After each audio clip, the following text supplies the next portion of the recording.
নমস্কার বন্ধুরা, আমরা যে অবজেক্টিভ এনসিইআরটি ও ফিঙ্গারটিপস বইটা বাংলা অনুবাদ করে করে যে ক্লাস 12 এর অধ্যায় 1 এর যে এমসিকিউ গুলো করতে শুরু করেছিলাম, আমরা 75 পর্যন্ত এর আগের ভিডিওগুলোতে করেছি। আজ এই 76 থেকে 89 পর্যন্ত গুলো করব। তো আজকে যেগুলো করবো এমসিকিউ গুলো এখানে এগুলো আছে নিরবিচ্ছিন্ন আধান বন্টন অর্থাৎ কন্টিনিউয়াস চার্জ ডিস্ট্রিবিউশন থেকে। 76 এর দাগে কি বলেছে? 76 এর দাগে বলেছে যে স্তম্ভ মেলাতে হবে, অর্থাৎ এখানে বাঁ দিকে দেওয়া আছে আধানের রৈখিক ঘনত্ব, ডান দিকে কোনটা হবে? আধান বাই দৈর্ঘ্য হবে, অর্থাৎ এটা হয়ে যাবে কিউ। আর আধানের তলমাত্রিক ঘনত্ব মানে কি জানি আমরা? আধান বাই ক্ষেত্রফল হয়, তাহলে বি একটা হয়ে যাবে আর সি এ বলা আছে আধানের আয়তন মাত্রিক ঘনত্ব মানে আধান বাই আয়তন, অর্থাৎ সি এরটা হচ্ছে পি। তাহলে এখানে কোনটা সঠিক হবে? এরটা, এ কিউ বি আর সি তে, এরটা এখানে সঠিক উত্তর। 77 দাগে কি বলেছে? 4.4 মিটার ব্যাস বিশিষ্ট একটি সুষমভাবে আহিত পরিবাহী গোলকের আধানের তলমাত্রিক ঘনত্ব দেওয়া আছে 60 মাইক্রোকুলম পার মিটার স্কয়ার। তাহলে গোলকটিতে আধান কত আছে? এখানে আমার দেওয়া আছে ব্যাসটা দেওয়া আছে ডি সমান 2r সমান হয় 4.4 মিটার। তাহলে রেডিয়াস আর সমান অর্থাৎ ব্যাসার্ধ আর সমান কত হয়ে যাবে? 2.2 মিটার। আধানের তলমাত্রিক ঘনত্ব সিগমা সমান দেওয়া আছে 60 মাইক্রোকুলম পার মিটার স্কয়ার। এটাকে যদি কনভার্ট করে নেওয়া হয় 60 into 10 to the power -6 coulomb per metre square. তাহলে এখানে আমরা ফর্মুলায় বসিয়ে দেবো। কি হয় আমরা জানি, সিগমা সমান কি হয়? কিউ বাই এ, আধান বাই ক্ষেত্রফল। তাহলে কিউ সমান কি হয়ে যাবে? সিগমা ইন্টু এ। সিগমা অর্থাৎ আধানের তলমাত্রিক ঘনত্ব আমার জানা আছে 60 ইন্টু 10 টু দি পাওয়ার -6, আর এ হচ্ছে আমার কত? এখানে পরিবাহী গোলক বলা আছে, তাহলে 4 পাই আর স্কোয়ার হবে, মানে 4 ইন্টু পাই মানে 22/7 গুণিত আর স্কোয়ার মানে আর কত বার করেছি? 2.2 এর স্কোয়ার, তাহলে এত কুলম হবে। এটা ক্যালকুলেট করলে আসবে 3.7 into 10 to the power -3 coulomb. তাহলে এখানে হচ্ছে ডি এরটা আমার এখানে সঠিক উত্তর। 78 এর দাগে কি বলেছে? 78 এর দাগে বলেছে একটি ফাঁপা ধাতব গোলকের অন্তঃব্যাসার্ধ R1 এবং বহিঃব্যাসার্ধ R2, গোলকটির কেন্দ্রে কিছু পরিমাণ আধান প্লাস কিউ রাখা আছে। তাহলে গোলকটির ভেতরের তলে আধানের তলমাত্রিক কত হবে? বলেছে গোলকটির কেন্দ্রে কিছু পরিমাণ আধান প্লাস কিউ রাখা আছে, আধানের তলমাত্রিক ঘনত্ব ভেতরের তলে। তাহলে ভিতরের তলের ক্ষেত্রফল কত? ভিতরের তলের ক্ষেত্রফল কত হচ্ছে? ক্ষেত্রফল হয়ে যাবে ভেতরের ব্যাসার্ধ R1 মানে হচ্ছে 4 পাই R1 স্কোয়ার হয়ে যাবে। আর ভিতরের তলে আধান কত? এখানে কেন্দ্রে যদি প্লাস কিউ রাখা থাকে, ভিতরের তলে মাইনাস কিউ থাকবে, আর বাইরের তলে আবার প্লাস কিউ থাকবে। তো এখানে এখানে মাইনাস কিউ আছে, মানে এখানে আমার কি বার করতে হলো? যে তলমাত্রিক ঘনত্ব। তাহলে তলমাত্রিক ঘনত্ব কত হবে? সিগমা যদি ধরি, আধানের তলমাত্রিক ঘনত্ব সমান কি হয়? কিউ বাই এ। তাহলে এখানে আধান কত আছে? এখানে মাইনাস কিউ আছে, নিচে কত আছে? 4 পাই, এটা হচ্ছে R1 স্কোয়ার, আগে থেকে বার করানো আছে। তাহলে এখানে বি এর অপশনটা সঠিক হয়ে যাবে, -q/4 পাই R1 স্কয়ার। কেন্দ্রে প্লাস কিউ আছে আবেশের জন্য, এখানে ভেতরের তলে মাইনাস কিউ হবে আর বাইরের তলে প্লাস কিউ হবে। তাহলে সেই জন্য এখানে আধানটা হচ্ছে -q, আর এটা হচ্ছে এখানে ভেতরের যে এটা যেটা হচ্ছে সেটা R1 ব্যাসার্ধের গোলক কল্পনা করলেই হলো। তাহলে এই তলটার ক্ষেত্রফল পেয়ে যাবো 4 পাই R1 স্কয়ার, তাহলে -q/4 পাই R1 স্কয়ার উত্তর হচ্ছে। 79 দিয়ে কি বলেছে 78 নম্বর প্রশ্নের গোলকটির বাইরের তলে আধানের তলমাত্রিক ঘনত্ব কত হবে? বাইরের তলের ক্ষেত্রফল কত হবে? ক্ষেত্রফলটা কত হয়ে যাবে? এখানে হচ্ছে 4πr2 স্কয়ার, আর বাইরের তলের কি বলেছি প্লাস কিউ আধান থাকবে, তাহলে তলমাত্রিক ঘনত্ব কি যাবে? Q/4πr2 square. এখানে কতটা হয়ে যাচ্ছে? Q/4πr2 square. বি এরটা এখানে সঠিক উত্তর। 80 দাগে কি বলেছে?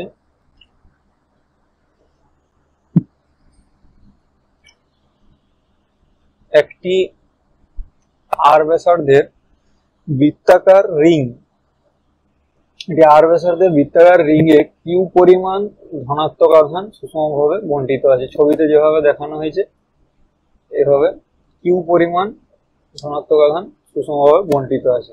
আর এই বৃত্তাকার রিংটা হচ্ছে ব্যাসার্ধ আর। দিয়ে বলেছে একটি ক্ষুদ্র আধান কিউ কে আবার রিংটির কেন্দ্রে এইভাবে রাখা আছে। তাহলে বলছে এ কি বলা আছে? যদি কিউ গ্রেটার দেন 0 হয় এবং অর্থাৎ কিউ ধনাত্মক হলে বলছে, এবং আধানটিকে রিংটির তল বরাবর কেন্দ্র থেকে বাইরের দিকে কিছুটা সরিয়ে ছেড়ে দেওয়া হয়, মানে রিংয়ের তল বরাবর বলেছে কিছুটা ছেড়ে সরিয়ে দেওয়া হয়, তাহলে আধানটি পুনরায় কেন্দ্রের দিকে ফিরে আসবে।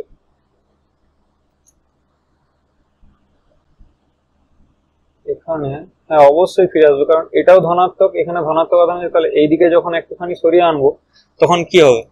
এখানে যে এই দূরত্বে এই এখানকার ধনাত্মক আধানগুলোর জন্য এই ধনাত্মক আধানটার উপর বিকর্ষণ বলের মানটা বেড়ে যাবে, কারণ এই যে ওদের মধ্যে সেপারেশনটা কমে যাচ্ছে।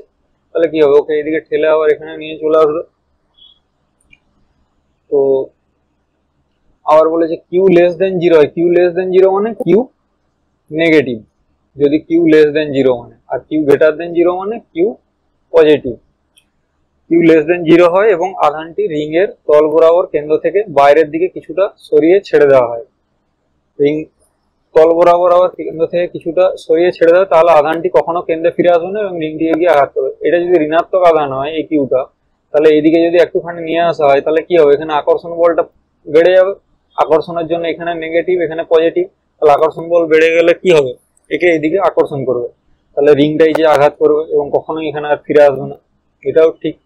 যদি কিউ লেস দেন 0 হয় অর্থাৎ নেগেটিভ হয় কিউ, তাহলে অক্ষ বরাবর সামান্য সরণের জন্য কোণাটি এসএইচএম সম্পন্ন হবে। অর্থাৎ একটা রিং আর তার অক্ষ আছে, এরকম অক্ষ বরাবর যদি একটুখানি সরিয়ে ছেড়ে দেয় কি হবে?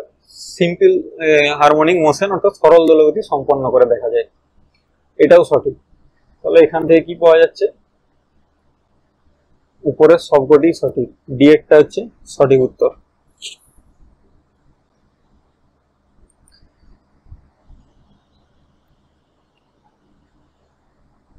এর পরের যে অঙ্কগুলো আছে এমসিকিউ গুলো আছে সেগুলো হচ্ছে গাউসের সূত্র থেকে। গাউসের সূত্র থেকে আছে 81 একটা কি বলে যে গাউসের সূত্রে যে ধরনের তলের কথা কল্পনা করা হয় তা হলো, গাউসের সূত্রে যে ধরনের, সেটা গাউসীয় তল বলে, গাউসিয়ান সারফেস বলা হয়।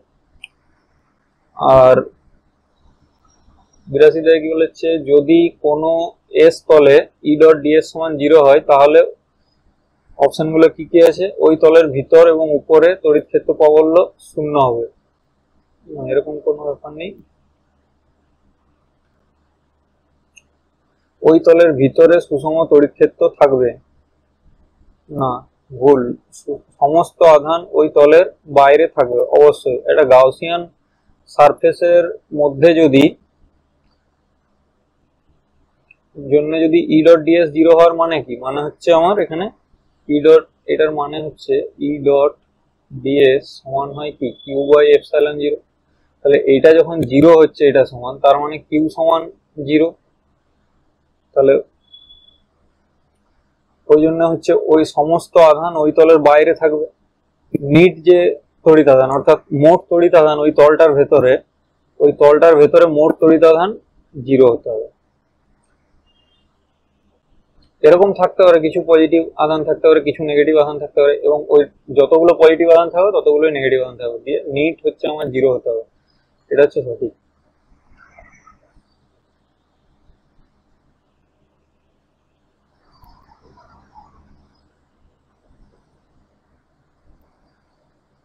তিরাশিতে কি বলে, যদি সমগ্র বিশ্বে একই প্রকারের আধান থাকতো তাহলে কি হতো বলতে হবে। তাহলে E dot DS not equal to 0 হবে যে কোনো তলের জন্য। একই প্রকার আধান থাকলে এটা কি করে হবে। বি তে বলেছে E dot DS equal to 0 হবে যদি তলের বাইরে আধান থাকে। হ্যাঁ, তলের বাইরে আধান থাকলে দেখা যাচ্ছে যদি এই তলের বাইরে আধান থাকে, এই তলটা যদি কোনো আধানকে এনক্লোজ না করে, নিট কোনো মোট যে তড়িৎ আধান না থাকে এর মধ্যে কোনো, কারণ জানি ই ডট ডিএস সমান কি কিউ বাই এপসাইলন 0, কিউ সমান 0 হয়ে যাবে, তাহলে অবশ্যই 0 হবে, এটাও সঠিক, বি এরটা সঠিক। সি কি বলেছে close integral E dot DS সমান কিউ বাই এপসাইলন 0 হবে যদি কিউ আধান বদ্ধ তলের ভিতরে থাকে। যদি কিউ আধান, হ্যাঁ অবশ্যই কিউ আধান যদি বদ্ধ তলের ভিতরে থাকে তাহলে হচ্ছে এখানে কিউ যে ভেতরে বদ্ধতলের ভেতরে আছে, মানে এখানে নিট যে বদ্ধতলটা দ্বারা যে পরিমাণ আধানকে ক্লোজ করে রেখেছে, অর্থাৎ যে কিউ ইনসাইড সমান এখানে 0 নয়, তাহলে আমার এখানে হচ্ছে ই ডট ডিএস সমান কিউ বাই এপসাইলন 0 হবে। তাহলে সি এরটাও সঠিক উত্তর, 83 জায়গায় ডি এরটা হবে। বি এবং সি উভয়ই সঠিক।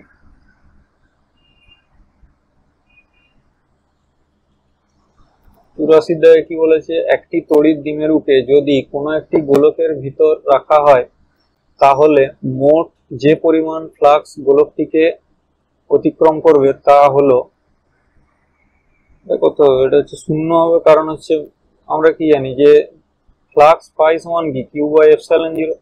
তাহলে একটা গোলকের মধ্যে তড়িৎ দ্বিমেরু আছে, মানে এখানে সমপরিমাণ ঋণাত্মক এবং ধনাত্মক আধান একটা দূরত্বে গোলকটার মধ্যে রাখা আছে।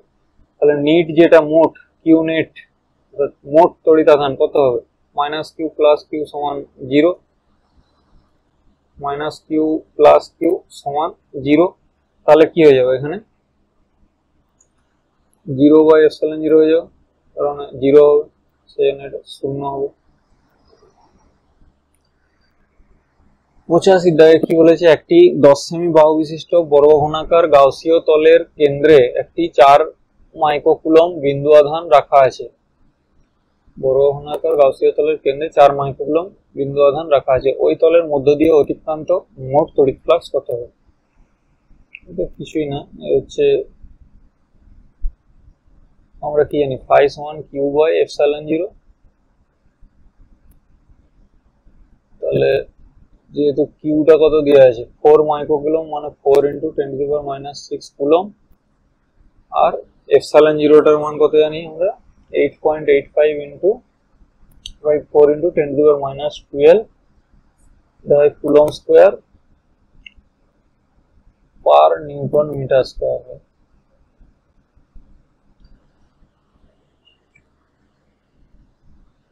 তাহলে ফ্লাক্স কত হয়ে যাবে, এটা ভাগটা করলে কত আসবে, 4.5 into 10⁵ newton metre square per coulomb. কত অপশনটা আছে, বি এর অপশনটা আছে, তাহলে এখানে বি এর অপশনটা সঠিক।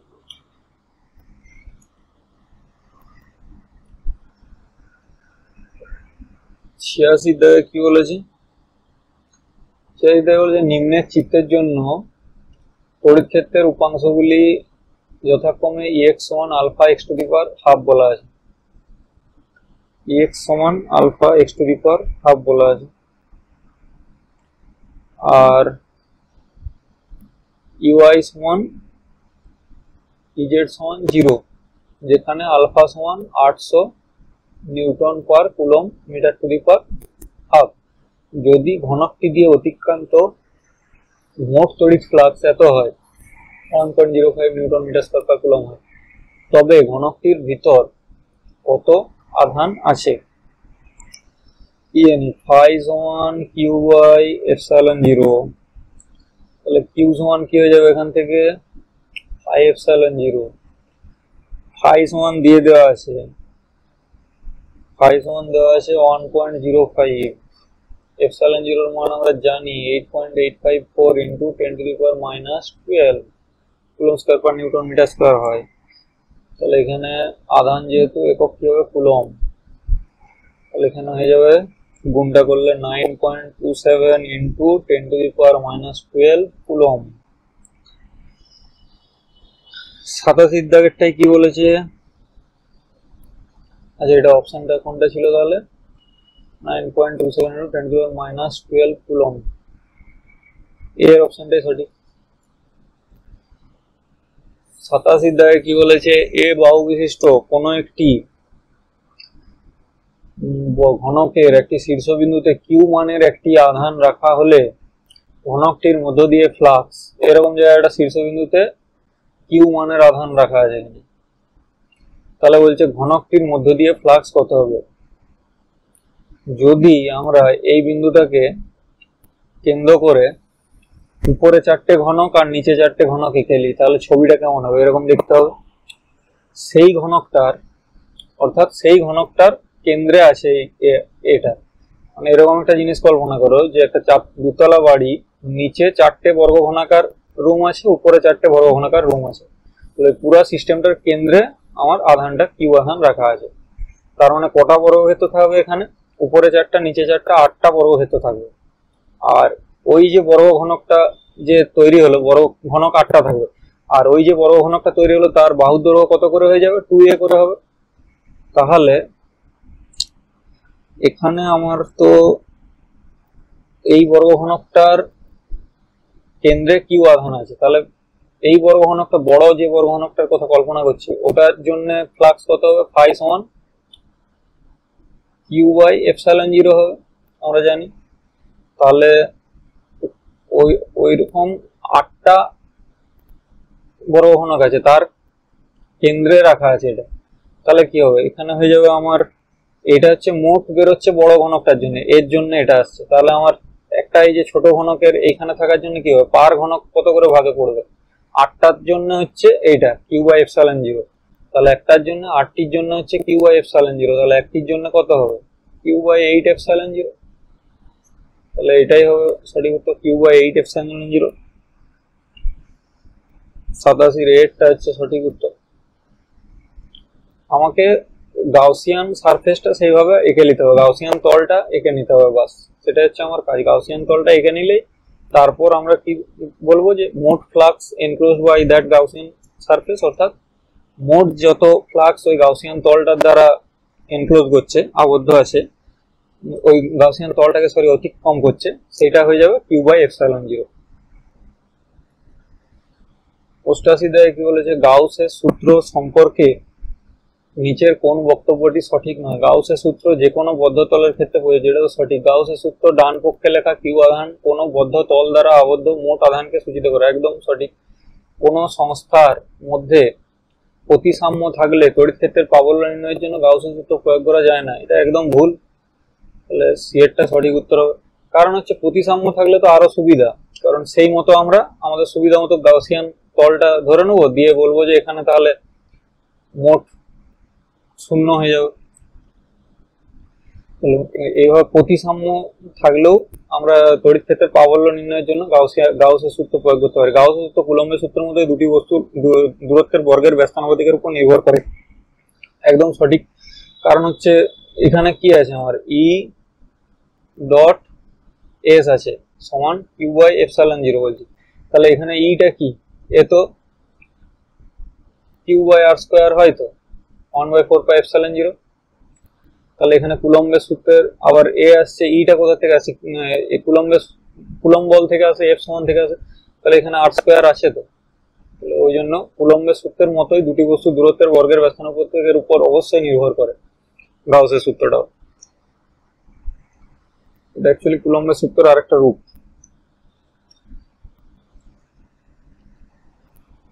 চিত্রে যেভাবে দেখানো হয়েছে ঠিক সেইভাবে একটি +20 মাইক্রোকুলম বিন্দু আধান একটি 12 সেন্টিমিটার বাহুবিশিষ্ট বর্গক্ষেত্রের কেন্দ্র থেকে 12 সেন্টিমিটার বর্গক্ষেত্রটার কেন্দ্র থেকে এইভাবে রাখা আছে, ওই বর্গক্ষেত্রটির মধ্য দিয়ে অতিক্রান্ত মোট তড়িৎ ফ্লাক্স কত হবে? তাহলে এখানে একটা গাউসিয়ান তল কল্পনা করতে হবে। কিউ আধানকে এখানে রাখা আছে বলছে, এই যে এখানটাতে কিউ আধান যদি রাখা থাকে, এখানে কিউ আধান রেখে দেওয়া হয় প্লাস কিউ, তাহলে একে কেন্দ্র করে একটা গাউসিয়ান তল কল্পনা করব। একটা বর্গক্ষেত্র যদি কল্পনা করি, এখানটা আঁকাটা সম্ভব হয়, এই বর্গক্ষেত্র এরকম যদি একটা বর্গক্ষেত্র এঁকে নিই আমরা, দিয়ে যদি মনে করি যে ওই বর্গক্ষেত্রের কেন্দ্রে এইটা যেটা বর্গক্ষেত্রটা দেওয়া ছিল আর 12 সেন্টিমিটার করে, আর এইখানে আমার কিউ আধানটা রাখা আছে, এই উচ্চতাটা কত 6, তাহলে ওর থেকে আবার এর উচ্চতা 6, তাহলে এরকম একটা গাউসিয়ান তল আমরা যদি এঁকে নিই এখানে, তাহলে কি হবে, এটা এই বর্গক্ষেত্রটা 6টা তল আছে, তাহলে 6টি তলের মধ্য দিয়ে অতিক্রান্ত তড়িৎ ফ্লাক্স কত হবে, এটা গাউসিয়ান তলের মধ্য দিয়ে মোট অতিক্রান্ত তড়িৎ ফ্লাক্স কিউ বাই এপসাইলন 0 হয়। তাহলে এই বর্গক্ষেত্রটা দ্বারা কিউ আধান এনক্লোজড আছে, তাহলে মোট আধান কিউ এনক্লোজড আছে, তাহলে আমি কত পাবো, 6টি তলের দ্বারা মধ্য দিয়ে কত তড়িৎ ফ্লাক্স মোট অতিক্রম করবে, তলের মধ্য দিয়ে অতিক্রান্ত তড়িৎ ফ্লাক্স কত হবে, কিউ বাই এপসাইলন 0। তাহলে একটি তল এইটার মধ্য দিয়ে আমার কোশ্চেনে বলা আছে যে এই বর্গক্ষেত্রটার মধ্য দিয়ে কত অতিক্রম করবে, তাহলে একটি তলের মধ্য দিয়ে আমার কত হয়ে যাবে, একটির জন্য হয়ে যাবে কিউ বাই 6 এপসাইলন 0। এখানে এবারে আমি কিউ এর মান যদি বসিয়ে দিই, এপসাইলন 0 এর মান বসিয়ে দিই, আমার উত্তর চলে আসবে। কিউ এর মান আমার জানা আছে 20 মাইক্রোকুলম, মানে plus 20 microcoulomb, 20 into 10 to the power minus 6 coulomb by 6 into epsilon 0 এর মান কত জানি, 8.854 into 10 to the power minus 12 coulomb square per newton metre square. তাহলে এখান থেকে আমার কত আসছে ফ্লাক্সটা, 3.8 into 10 to the power 5 newton metre square per coulomb. এখানে যেহেতু পার লিখছি আর লেখার দরকার নেই, পার কুলম, এটা হচ্ছে আমার এখানে সঠিক উত্তর। 3.8 কতটা আছে এখানে, বিএডটা হচ্ছে এখানে সঠিক উত্তর। যদি ভিডিওটিকে ভালো লেগে থাকে ভিডিওটিকে লাইক করে দিও, শেয়ার করো বন্ধুদের সঙ্গে, চ্যানেলটিকেও সাবস্ক্রাইব করে দিও। ভিডিওটাকে শেষ পর্যন্ত দেখার জন্য ধন্যবাদ।